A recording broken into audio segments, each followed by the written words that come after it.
처음 신입사원으로 입사하면은 이제 막 일을 배우기 시작하고 뭐 모든 것들이 막 새롭기 때문에 재미있고 뭐 새로운 걸 알아가기 때문에 재미를 좀 느낄 수 있습니다. 신입사원으로 입사하신 분들은 이제 막 부서에서 몰랐던 것을 막 새롭게 배우니까요. 재미가 있죠. 그런데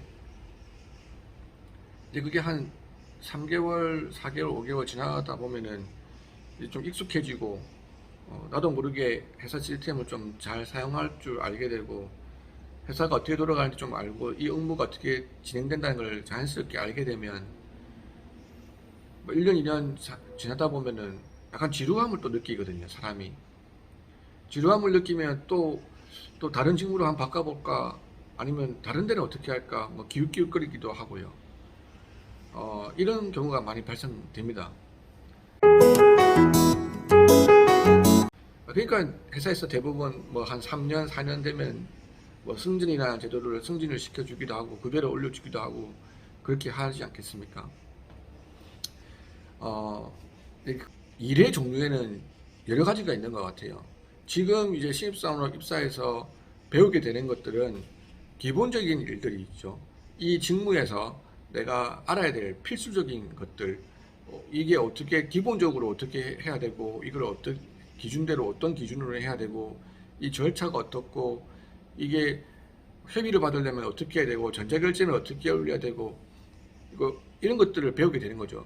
우리가 같이 하고 있는 외부의 협력자들은 어떻고 내부의 협력자들은 어떻고 기본적인 일이에요.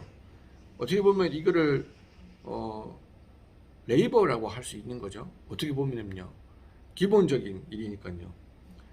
자, 그런데 이제 그 다음 단계가 되면 이게 1년, 2년 했다고 하면 그 다음에는 개선을 해야 됩니다.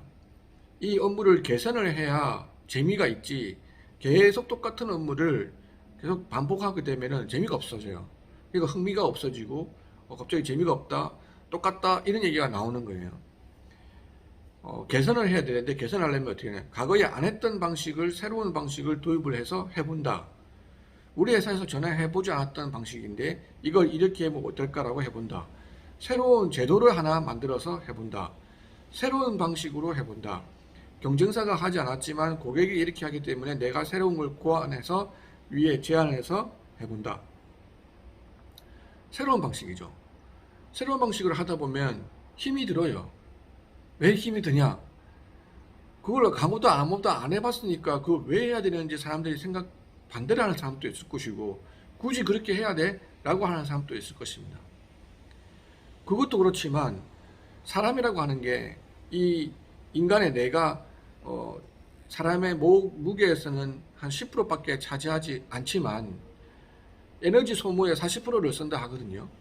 계속 생각을 해야 되잖아요. 새로운 걸 하려면 새로운 생각을 하고 여러 아이디어를 내다 보니까 에너지 소모가 많이 되는 거예요. 많이 되다 보니까 인간의 신체가 그런 에너지 소모를 많이 안 하고 싶어 하기 때문에 스트레스를 받고 힘들다고 하는 거예요. 새로운 일을 하면 항상 힘듭니다. 그러나 새로운 일을 하고 나서 이루어낼 때는 재미를 느낍니다. 사람이 그렇거든요. 그러니까 처음에 들어가서 6개월, 7개월, 8개월, 한 1년 정도는 계속 똑같은 일을 한번 쑥 사이클대로 반복대로 해본다 하더라도 그 다음에 2년차부터 3년차부터는 새로운 일, 개선하는 일, 업무를 개선하는 일, 새로운 워크, 진짜 이게 정말로 일이다. 정말로 일다운 일을 해야 됩니다. 새로운 걸 매뉴얼을 만들고 새로운 방식으로 해보고 지식 축적을 해서 매뉴얼을 만들어 놓는다든지 과거에 안 했던 방식을 새로 제도를 만든다든지 이런 것들을 한번 아이디어를 내서 새롭게 한번 해보시는 재미를 느껴보시기 바랍니다. 그리고 이 단계가 끝나고 나면 이제 또 어떻게 되냐? 이걸 여러 번 해보는 거예요. 1년차 해보고 2년차도 해보고 세 번째도 해보고 또 새로운 거 막 해보는 거죠. 해보고 그 다음에는 또 이제 내가 한 4년차 되기 1년차 되면은 내부의 인맥은 어느 정도 확보됐다고 생각이 됩니다. 그러면 외부 인맥 네트워크를 또 확보를 해야 되는 거죠. 이게 외부에 무슨 모임을 간다든지 또 외부에 친목 도모하는 모임이 아니고요. 그 직무별로 모이는 모임들이 다 있습니다.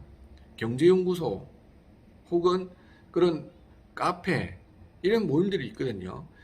우리 직무에 하고 있는 동종업계 혹은 외부 저희 인사를 따지면 인사관리 협회 이런 것들이 있거든요.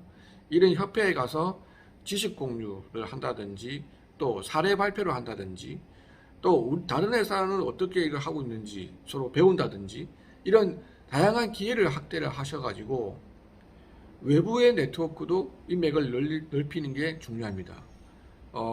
이게 어떻게 보면 액티비티 활동이라고 할 수 있죠. 위로 올라가면 올라갈수록 액티비티 활동이 조금 더 많아져야 된다고 보입니다. 내부 외부의 액티비티 활동들이 많아지면서 이런 활동들을 통해서 조금 더 원만하게 커뮤니케이션이 되고 협조가 되고 정보 교류가 되고 그리고 사례 학습이 될 수 있도록 하는 것도 필요합니다. 그러니까 일의 순서는 처음에 레이버 같은 가장 기본적인 일을 배우고 그 다음에 워크죠. 일을 개선하고 실제 매뉴얼을 만들고 뭔가 새로운 걸 해보는 워크를 많이 해가면서 액티비티가 같이 합쳐져야 된다. 이렇게 생각됩니다. 신입사원으로 입사하신 여러분들이 처음에는 이런 당연한 일들을 배우겠지만 2, 3년 지난 뒤부터는 새로운 방법과 새로운 개선 업무와 매뉴얼을 만든다든지 또 이런 일들을 해보셔야 재미를 느끼고 야 이게 재밌구나 라고 할 수 있습니다. 힘들다 하죠. 힘든 게 정상이에요. 그래야 그게 새로운 일을 한다는 거거든요. 힘들지 않고 야 나도 할 수 있어, 너도 할 수 있어, 다 할 수 있어, 다 할 수 있으면 그 직무는 그 하는 일은 내가 아니라도 남들이 할 수 있다는 얘기거든요. 그러면 그 좋은 게 아니에요. 지금 당장은 몸이 편할 수 있지만 좋은 게 아니라고 봅니다. 여러분들 스트레스 받고 조금 힘들다 하더라도 그걸 해가면서 재미를 느껴보시기 바랍니다. 감사합니다.